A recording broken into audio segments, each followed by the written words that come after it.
Just like any other country, Uganda's political parties usually use the 5-year election cycle to have their national political party officials election. It is usually good at such a time because, speaking as a Kenyan, is that political parties are dead apart from just before, let's say, 1 year before elections, general elections, and 6 months after the general elections. The other time, political parties cease functioning. Other times, political parties cease functioning.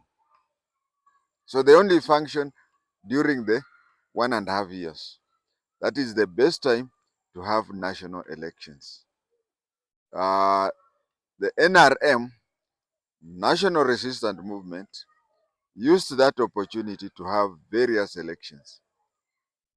If you look at the constitution of NRM, there is a body that is called SEC. It is so special. There is the National Executive Committee, and then there is the Special there is National Executive Committee and Special Economic Committee, SEC.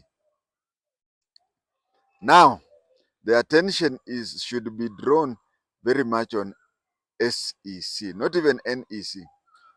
All bodies, political parties and otherwise, have various bodies. For example, they have NDC, National Delegates Committee or Council.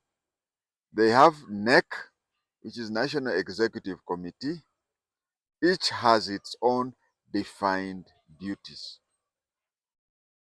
The NRA SEC, you'll have to look. I think you'll have really to take it as your PhD thesis to find anywhere else where there is an SEC. It is rarely there. It has no powers, it has whatever, nothing. The only thing that SEC in NRM can be defined at are two things. As the presidential advisor and as the party's think tank. Now, Museveni, should he go back as the president of Uganda? Well, someone is telling me I should not use the word should he go back. Somebody is telling me that I should use the word when he goes back. Okay, a year from now, Museveni is the president. Okay, president of Uganda, commander in chief, maybe even the East African Community chair. Those are all very busy work. When does he have time to think about NRM? Just like all other political parties, they only become active during election time. But then you'll find that NRM has become very corrupt. Even becoming a delegate, you had to buy your way through. But the highest bidders, a lot of money was used. A lot of money was used in campaigning to be a member of SEC. Lot of money. Why pay billions of Uganda shillings? Why pay billions of Uganda shillings to be a member of just a think tank? Why pay billions of Uganda shillings to be a member of a president's advisory body. Why? It is because in Uganda today, just going around being known that you are a member of the SEC, it opens a lot of doors. It opens a lot of doors. A lot of money has been spent, more than what the MPs of whatever party will use to join the parliament, more than what other national executive officer, national executive committee members used in. Actually, the money that was used, I'm saying even being a delegate of NRM, you had to bribe. So being a member of NDC, NRM, or NEC, you use a lot of money. But that is nothing when you compare that with the amount of money that will be used in becoming a member of SEC. NEC, you even have an office, you can even be reporting there regularly, if not daily. But NEC, you just stay at home, but you spend a lot. Why? That one shows that people are investing. And just being known that you are a member of the SEC will show business people or whatever dealings that you'll be doing that this is somebody who has the president, who has Museveni's ear. That is why. The other thing comes to SEC. Not all members are elected. I think 3 are selected by the president. I do remember President Museveni telling them that they're telling the 2 ladies uh, that Rebecca and Anita, he was telling them that one should step down for the other, so that the one who has stepped down, the president would nominate her among the list that the party constitution has given. None of them wanted to step down. So you find that even if you are elected, still Museveni has a hand in selecting others. There is no democracy there. He chooses whoever he wants to be there. The other thing that comes is Anita. She has been elected.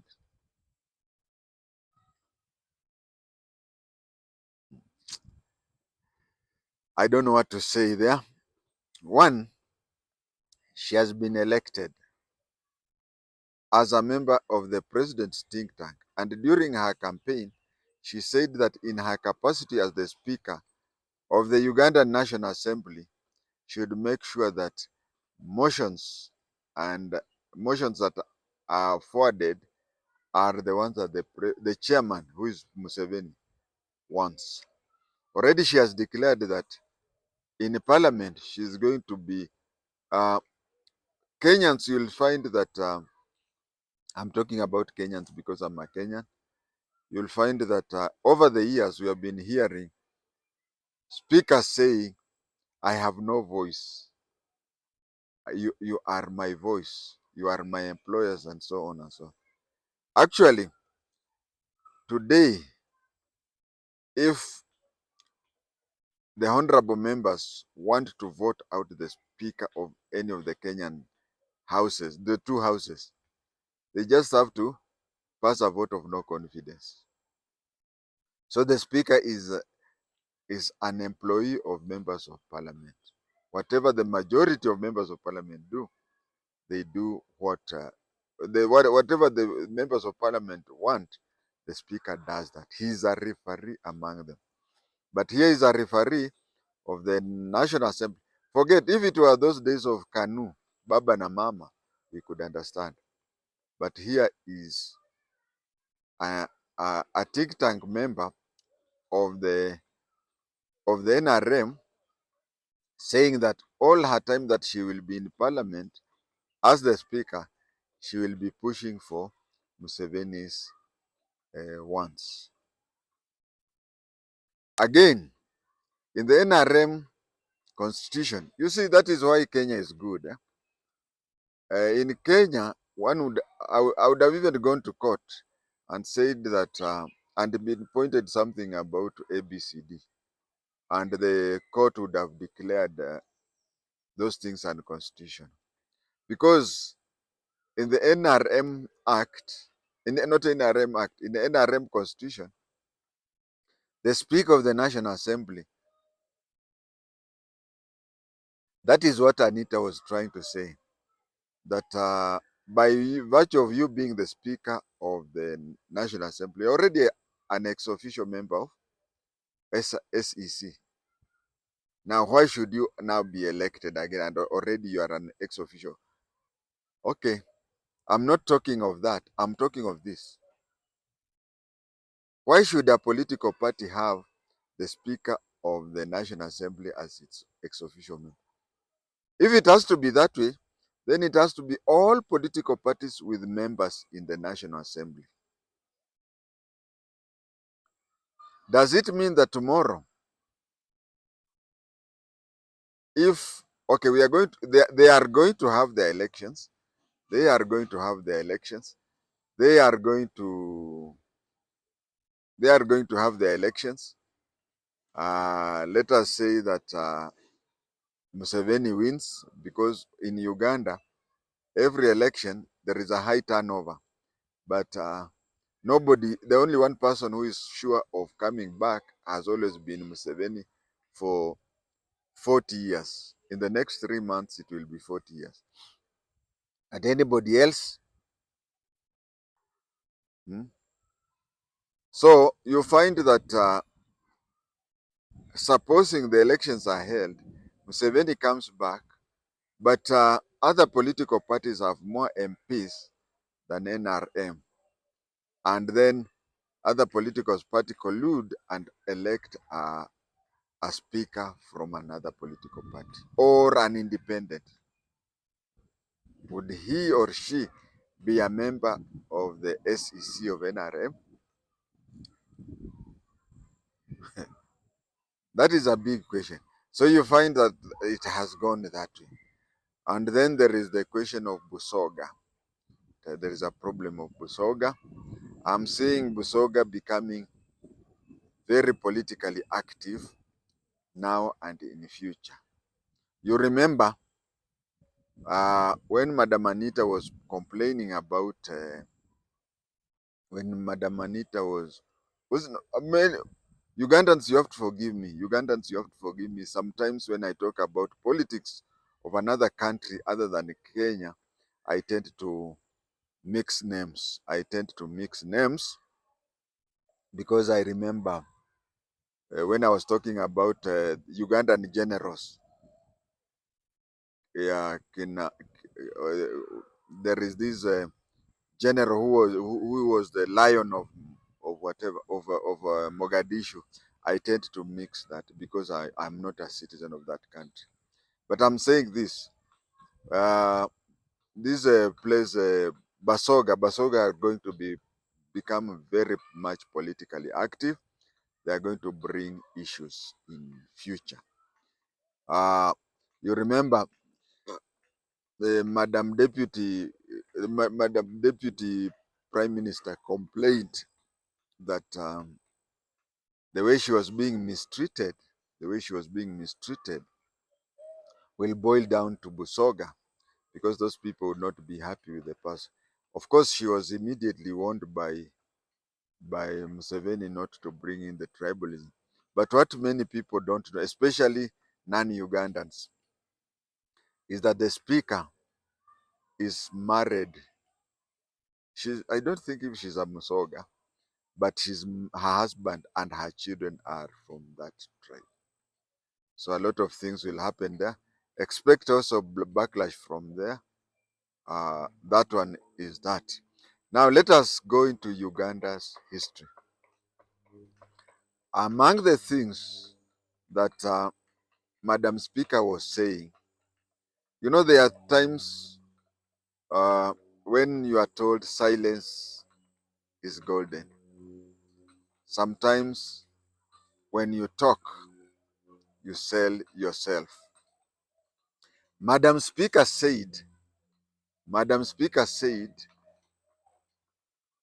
that she came out from another political party.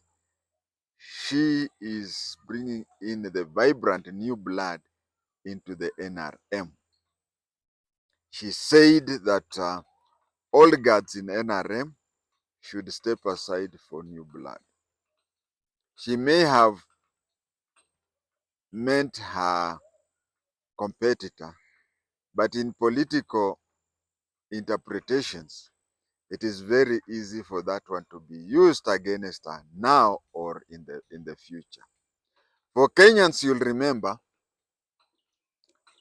whenever there was last year, whenever there were public meetings everywhere, Rigathi Gachagua would stand up and say, if your region, if your tribe did not vote for this government, it has no shares. He used to say that in the presence of the President Ruto. President Ruto never answered him.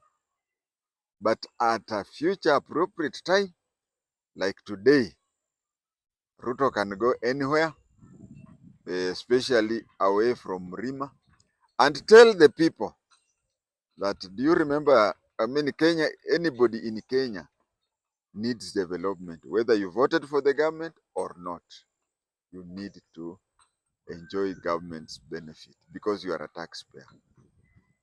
Yes, she has said that, and it was a slip of the tongue, if I may say, or it was a way of, she didn't know that she was talking about the president also. Because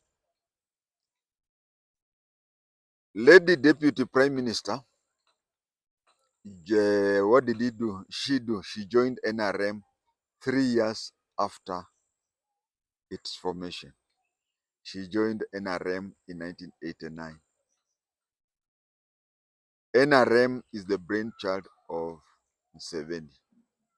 So if there is the Adam and Eve of NRM is Museveni. But then you find somebody inadvertently saying that all guards in the NRM should step aside. She was cheered by the president. She was whatever. But when it comes to the time to uproot her, just like when Mr. Rigathi was talking about shares in the presence of Ruto and nothing was said, but at an appropriate time, people were being reminded. So one time you'll be told, are you not the one who was saying that old guy? So you were attacking the president. It won't be that you're attacking your competitor. Lastly, but most important, is how NRM and Museveni has survived all these years. Museveni is a master of use and dump. He's very much good in using people, pretending that he's bringing in a new blood.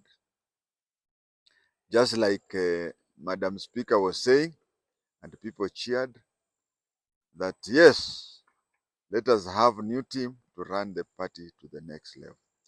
He has done that from 1986. That is what he has been doing. He comes up like today. If you look at the SEC, apart from the president and the vice president, all members of the SEC are new. Hey, members of SEC, remember, in Kenya we wrote a book that was called It Is Our Turn to Eat. This is your turn to eat, because